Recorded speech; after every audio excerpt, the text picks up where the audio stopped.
Hello, my friends. Greg Cloudmanzer here. And in this video, I want to talk about stress and the nature of stress and the implications of stress. So in order to do that, I want to share a metaphor with you as we move into this conversation. So the metaphor is that of a car. And on a car, cars have a dashboard, and most cars, whether they're an automatic or a manual drive, they'll have on the dashboard what's called a tachometer. So the tachometer measures the revolutions per minute that the car is working as. And so that tachometer is called is measuring what's called RPMs, revolutions per minute. And most people who have seen a car, it goes from 1,000, 2,000, 3,000, 4,000, 5,000, 6,000, and about 7,000, depending on the vehicle, 6, 7,000, 7, 8, 9, 10. You'll notice something on that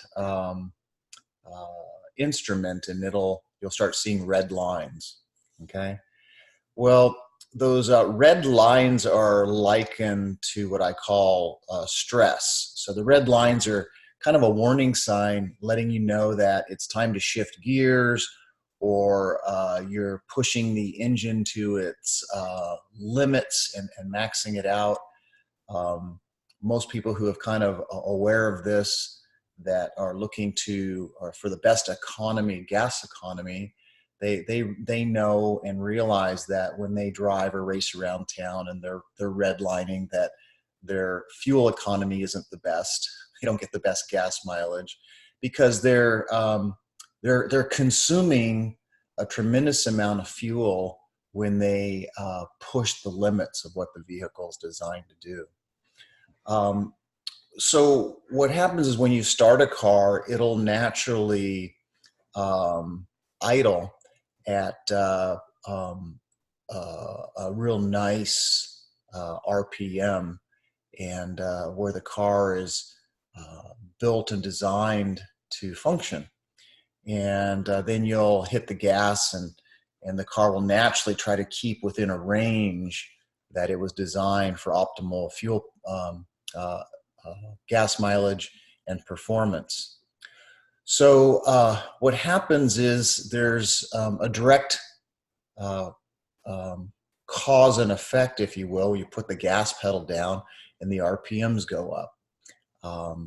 And so where I'm going with all this to understand stress is that most people look at stress primarily as something, as stressors or triggers, something in the outside environment.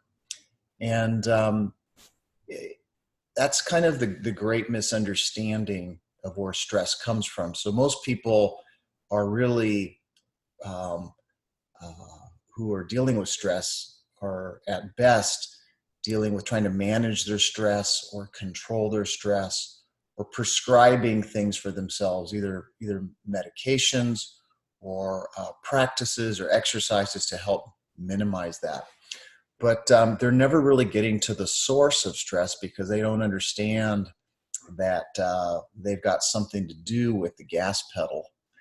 And so what's really helpful to people is to see that the source of stress is always a function of excessive thought on the system, or compromised or contaminated thought on the system. That's all that's ever going on. So one of the things that I teach people or share with people is instead of RPMs, revolutions per minute, the human psyche is also a vehicle. And the more we understand that vehicle, the more ease and grace that we have in getting through life. And so each one of us, all human beings are designed, and we also have a dashboard, metaphorically, of course.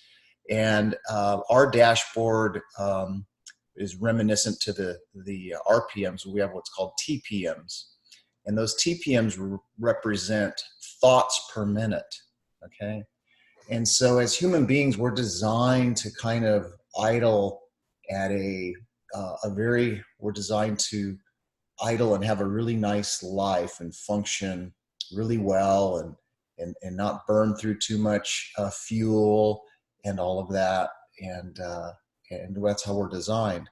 And when we get revved up, when our minds get revved up, and we have excessive thought or extraneous thought, or too much thought on the system, it's likened to redlining, okay?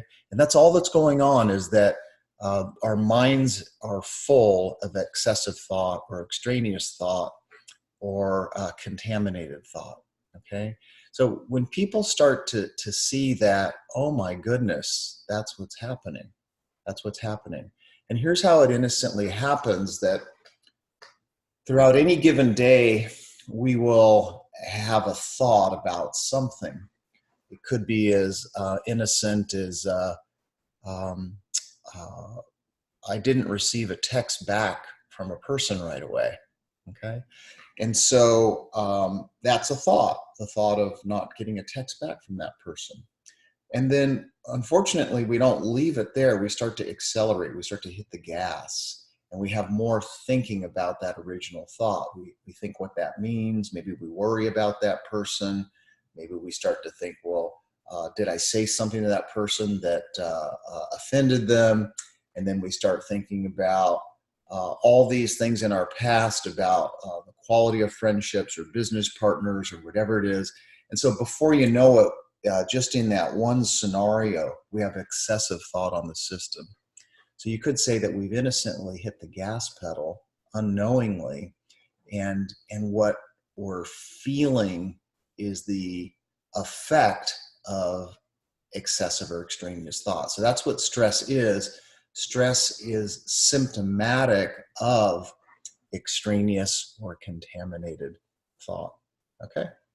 So the deeper people are able to see into this, it's the fastest way of coming back to a nice idle in life, coming back to peace of mind, coming back to a sense of clarity, and getting out from underneath all your stress. Okay? Well, I hope this was helpful.